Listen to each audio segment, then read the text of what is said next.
Psycho Schematics. Topic of today's video is going to be Donovan McNabb won't shut up his mouth about his career and he continues to overrate himself. So we're going to talk about it. Is Donovan McNabb worthy of being a Hall of Famer? Now, Donovan McNabb's justification for this is saying that his numbers are better than Troy Aikman. And technically, his numbers are better than Troy Aikman's. But that is not a good enough argument for me to say that he's actually supposed to be a Hall of Famer or will be eventually be a Hall of Famer.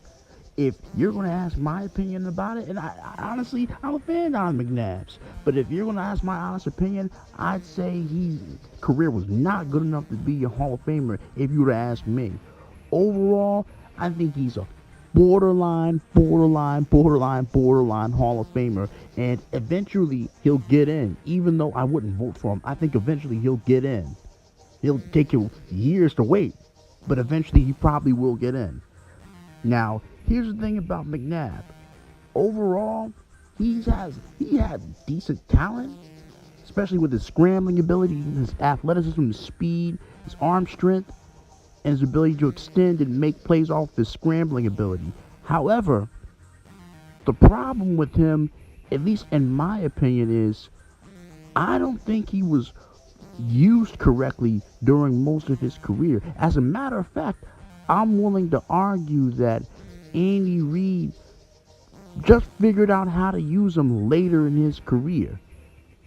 I don't think Donovan McNabb was built to be a West Coast offensive style quarterback.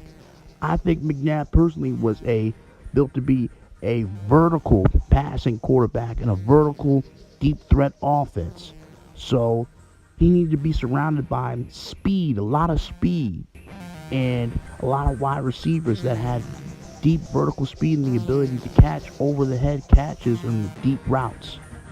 And overall, I think if he was used correctly for the majority of his career would have been a little bit better.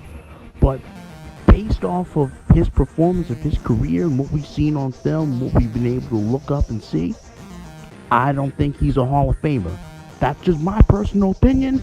He's very close to being a Hall of Famer. Like I said before, he's borderline, if that's really a marker.